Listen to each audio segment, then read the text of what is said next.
கோவை ப்ரூஃபீல்ட்ஸ் நிறுவனம் தனது சிஎஸ்ஆர் திட்டத்தில் குளங்களை பராமரிக்க செயல்படுத்திய திட்டத்தில் நல்ல பலன் கிடைத்துள்ளதாக குளங்கள் பாதுகாப்பு அமைப்பினர் மற்றும் ப்ரூஃபீல்ட்ஸ் நிர்வாகத்தினர் மகிழ்ச்சி தெரிவித்துள்ளனர். கோவையில் உள்ள குளங்களை பராமரிக்க ப்ரூஃபீல்ட்ஸ் நிறுவனம் தனது சிஎஸ்ஆர் திட்டத்தில் பல்வேறு பங்களிப்புகளை வழங்கி வருகிறது. அந்த வகையில் கோவை குளங்கள் பாதுகாப்பு அமைப்புடன் இணைந்து கோவை வெள்ளலூர் சின்னக்குட்டை நீர்த்தேக்கத்தின் மறுசீரமைப்பு செய்து தண்ணீர் நிரப்புதல் திட்டம் வெற்றிகரமாக செயல்படுத்தப்பட்டுள்ளது. இது குறித்த செய்தியாளர்கள் சந்திப்பு ப்ரூஃபீல்ட்ஸ் மால் வணிக வளாகத்தில் நடைபெற்றது. இதில் கோவை ப்ரூஃபீல்ட்ஸ் தலைமை செயல் அதிகாரி அஸ்வின் பாலசுப்ரமணியம், கோவை குளங்கள் பாதுகாப்பு அமைப்பு நிறுவனர் மணிகண்டன் ஆகியோர் செய்தியாளர்களுக்கு பேட்டியளித்தனர். கோயம்புத்தூர் மண்டலம் மதுக்கரை வட்டம் வெள்ளலூர் சின்னக்குட்டை நீர்த்தேக்கத்தின் மறுசீரமைப்பு செய்து தண்ணீர் நிரப்புதல் திட்டம் வெற்றிகரமாக செயல்படுத்தப்பட்டுள்ளதாகவும், கோவை சின்னக்குட்டை நீர்த்தேக்கம் 2.5 ஏக்கர் பரப்பளவில் உள்ளது. இது தற்போது பெய்த மழையால் நிரம்பி அப்பகுதி மக்களுக்கு மகிழ்ச்சியை அளித்துள்ளது. இந்த நீர்த்தேக்கத்தின் மறுசீரமைப்பு பணி, அதாவது தொட்டியை தூர்வாரி புனரமைத்தல், கோவை குளங்கள் பாதுகாப்பு அமைப்பு குழுவினரால் மிகவும் நுணுக்கமாக செயல்படுத்தப்பட்டு வருகிறது. மேலும் ப்ரூஃபீல்ட்ஸ் எஸ்டேட் பிரைவேட் லிமிடெட் மூலம் மறுசீரமைப்பு பணிகளை எங்கள் சமூக பொறுப்புணர்வு முயற்சியின் ஒரு பகுதியாக குளத்தை தூர்வாரி புனரமைக்க கோவை குளங்கள் கூட்டு சேர்ந்துள்ளோம். இந்த பணியை முனைப்புடன் செய்து வருகிறோம். மேலும் தற்போது பெய்துள்ள மழையால் குளம் நிரம்பி உள்ளது. கடும் முயற்சியின் பலனாக இந்த திட்டம் வெற்றி பெற்றுள்ளதாக தெரிவித்தனர். இந்த பகுதி மிகவும் வறண்ட பகுதி. விவசாய நிலங்கள் குடியிருப்பு திட்டங்களாக மாற்றப்பட்டு நிலத்தடி நீர்மட்டம் குறைந்தது. அதனால் மறுசீரமைப்பு பயிற்சி மூலம் விவசாயம் மீண்டும் செழிக்கும். பறவைகள், பட்டாம்பூச்சிகள் மூலம் பல்லுயிர் பெருக்கத்தில் முன்னேற்றம் காண எதிர்பார்க்கிறோம் மற்றும் பிற வனவிலங்குகள் சுற்றுச்சூழல் அமைப்பதற்கு திரும்புவது மகிழ்ச்சி அளிப்பதாக தெரிவித்தனர்.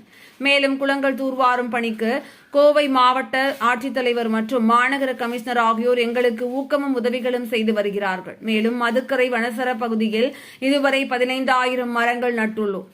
மேலும் 5,000 மரங்கள் நட உள்ளதாகவும் தெரிவித்தனர். இந்த சந்திப்பின் போது ப்ரூஃபீல்ட்ஸ் நிர்வாகி சுஜாதாவுடன் இருந்தார். நம்ம லாஸ்ட் இயர் சிஎஸ்ஆர் இனிஷியேட்டிவாக நாங்கள் கோவை குளங்களோட பார்ட்னர் பண்ணி சின்னக்கோட்டை ரீஜுனேட் பண்ணோம். இதை பற்றி மணிகண்டன் சார்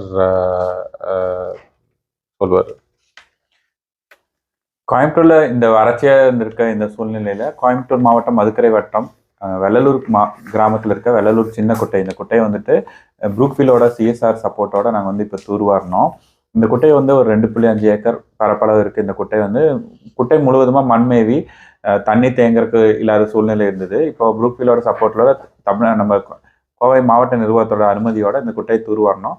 இப்போ தூர்வாரி முடிஞ்ச உடனேயே அந்த குட்டையில் இப்போ கோடை மலையில் அந்த குட்டை நிறைஞ்சு வழிஞ்சிட்டு இருக்கு. இதனால கிரவுண்ட் வாட்டர் ரீசார்ஜ் ஆகும். அந்த ஏரியாவில் விவசாய நிலங்கள்லாம் பலதும் ரியல் எஸ்டேட் மாறிட்டு இருக்காங்க. அது இப்போ விவசாயம் செய்யறதுக்கு எதுவாக இருக்கும்.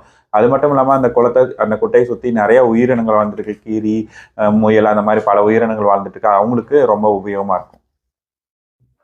தூர்வார் மூலிமா 55 லட்சம் லிட்டர் தண்ணீரை கொள்ளளவு அதிகரிச்சிருக்கு. இந்த மாதிரி எங்களோட கோரிக்கை என்னன்னா, கோவை மாவட்டத்தில் இருக்க பல்வேறு குட்டைகள், சின்ன சின்ன வாட்டர் பாடிகளையும் தூர்வாரி வச்சோம்னா நம்ம இந்த கோடை காலத்தில் கிடைக்கிற கோடை மழையும் தென்மேற்கு பருவமழைக்கும் நம்ம தயாராக இருக்க முடியும். குட்டையில தண்ணி தேங்குச்சுன்னா அந்த சுற்றுவட்டத்துல எத்தனை அளவு நீரழிவு இந்த ஒரு முறை மழை பெஞ்சுன்னா கிட்டத்தட்ட 55 லட்சம் லிட்டர் தண்ணீரை இந்த சின்ன குட்டையிலே அதிகம் சேமிக்க முடியுது. கோயம்புத்தூரோட மழை நாட்கள் கிட்டத்தட்ட ஒரு 45 நாள் கோயம்புத்தூர்ல மழை வரும். அதுல பார்த்தீங்கன்னா பல கோடி லிட்டர் தண்ணீர் இந்த குட்டையில மட்டும் சேமிக்க முடியும். இதனால இதே மாதிரி பல குட்டைகள் கோயம்புத்தூர்ல சிஸ்டம் டேங்க் 24 நொய்யல் நீர்வழி தடத்தில் 24 குளங்கள் இருக்கு. அது இல்லாமல் நான் சிஸ்டம் டேங்க்குங்கிறத மழைநீர் ஓடைகள் மூலிமா சேமிக்கிற குட்டை குளங்கள் பார்த்தீங்கன்னா 900க்கும் மேற்பட்ட நீர்நிலைகள் இருக்கு. இல்லை அரசு துறைகள் மட்டும் இல்லாமல் பல்வேறு தனியார் தொண்டு நிறுவனங்களும் இந்த குட்டைகள்லாம் தூர்வாரி வச்சிருக்கோம். இது மட்டும் இல்லாமல் நிறைய குட்டைகள் தூர்ந்து போய் இருக்கு. அதனால எல்லா குட்டைகளையும் இந்த மாதிரி தூர்வாரி வச்சோம்னா நிறைய தண்ணீர் நம்மளால சேமிக்க முடியும்.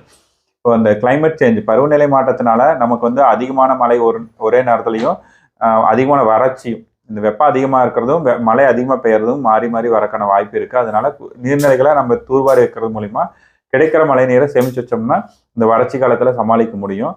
நம்ம பில்லூர், சிறுவாணி மட்டும் நம்பி இருக்காம நம்ம ஊரில் இருக்க சின்ன சின்ன நீர்நிலைகளையும் சேமிச்சு இந்த மாதிரி தூர்வாரி வைக்கும்போது நம்ம கோவை மாவட்டத்தோடைய நிலத்தடி நீர்மட்டத்தை அதிகம் உயர்த்த முடியும். இது பொது ஜனங்களும் இந்த மாதிரி தொண்டு நிறுவனங்கள் மட்டும் இல்லாமல் தனி மனிதர்களாகவும் ஒரு வீட்லேயும் மழைநீர் சேகரிப்பு உருவாக்குறது மூலிமா நாங்கள் அவங்கவுங்க வீட்லேயே குடிநீரை அறுவடை செஞ்சு வச்சுக்க முடியும். அது இயற்கையாக இருக்கிற மீன்கள் வந்து அதிகமாக இறக்கிறது கிடையாது. இந்த செயற்கையாக நம்ம வளர்ப்பு மீன்கள் வந்துட்டு இந்த கிளைமேட் சேஞ்ச்னால வெப்பம் அதிகமாக மாறும்போதோ, மழை காலத்தில் சாக்கடை தண்ணீர் வந்து அதிகமாக குளங்களை கலக்கும் போதோ, அந்த கழிவுகள்லாம் வந்து குளத்துல வந்து கலக்கும் போது ஆக்சிஜன் பற்றாக்குறையினால இறக்குற சூழ்நிலை. ஆமாம், பிஓடி கம்மியாயிடும். கம்மியாகிறதுனால இருக்கு. இதுக்கு வந்து சுண்ணாம்பு வந்து சில இடங்களில் சுண்ணாம்பு வந்து அந்த குளத்துல வந்து கலக்குறாங்க. அது மூலிமா சரி செய்ய முடியும். வளர்ப்பு மீன்கள் தான் அதிகமாக இருக்கிறது. அரசாங்கத்துல வந்து எந்த ஒரு சப்போர்ட்? கோவை மாவட்ட நிர்வாகத்தை பொறுத்தளவு மாவட்ட ஆட்சித்தலைவர் வந்து முழு இந்த நீர்நிலைகள் தூர்வாரது, பசுமை பரப்பளவு அதிகரிக்கிறதுக்கு முன்னுரிமை கொடுத்து எங்களுக்கு நிறைய சப்போர்ட் பண்ணுறாங்க. கோவை மாவட்ட மாநகராட்சி ஆணையாளர் கூடி இப்போ வந்ததுக்கப்புறம் அவர் வந்து எல்லா நீர்நிலைகளுக்கும் எந்தெந்த வாய்க்கால்கள் வருது, அந்த வாய்க்கால்கள்லாம் எவ்வளோ தூரம் இருக்குது, அங்கே எங்கெங்கெல்லாம் அடைப்பு இருக்குது அப்படிங்கிறத இப்போ எல்லாமே கள ஆய்வு செஞ்சு எங்கெங்கெல்லாம் தூர்வாரணுமோ அது தூர்வாருக்கான உத்தரவுகளை கொடுத்து அங்கங்கே தூர்வாரிட்டு இருக்காங்க. இல்லை, வி ஃபாலோட் இவங்களை ஃபாலோ பண்ணிகிட்ருக்கோம். ஜென்ரலாக நம்ம குறிக்கோள் என்னென்னா கோயம்புத்தூர் சரௌண்டிங் எனி நல்ல ப்ராஜெக்ட் நம்ம சிஎஸ்ஆரில் பண்ணோம். So over the years school block building, அப்புறம் கோயம்புத்தூரில் help the blind foundation, so free surgeries, அந்த மாதிரி வெவ்வேறு ப்ராஜெக்ட். எங்கள் மெயின் அப்ஜெக்டிவ் என்னன்னா கோயம்புத்தூர் சரௌண்டிங். ஸோ அதில் இவங்க என்வாயர்மெண்ட்டில் இவங்க வந்து நல்லா ஒர்க் பண்ணுறதுனால இவங்களோட நம்ம பார்ட்னர் பண்ணோம் லாஸ்ட்டு. இந்த ப்ராஜெக்டில் இல்லை, இது ப்ரூக்ஃபீல்ட்ஸ் தனியாக தான். ப்ரூக்ஃபீல்ட் வந்துட்டு எல்லா கோயம்புத்தூர்ல இருக்க எங்களுக்கு மட்டும் இல்லாமல் எல்லா என்ஜிஓக்கும் சப்போர்ட்டாக இருக்காங்க. இங்கே நிறைய மக்கள் வரனால நிறைய அவேர்னஸ் கிரியேட் பண்ணுறதுக்காக நிறைய கேம்ப்பு, என்வால்மெண்ட் டே, அதுக்கப்புறம் ஒரு நாளுகளுக்கும் வந்துட்டு ப்ரூக்ஃபீல்ட் எங்களுக்கு சப்போர்ட்டாக இருக்காங்க. ஒரு விநாயகர் சதுர்த்தி வந்தால் கூட மண் விநாயகர் பண்ணுறவங்களுக்குலாம் ஃப்ரீ காஸ்ட்டில் எங்களுக்கு வந்துட்டு மக்களுக்கு டெமோ பண்ணுறதுக்கு அந்த மாதிரி சப்போர்ட் பண்ணிட்டுருக்காங்க.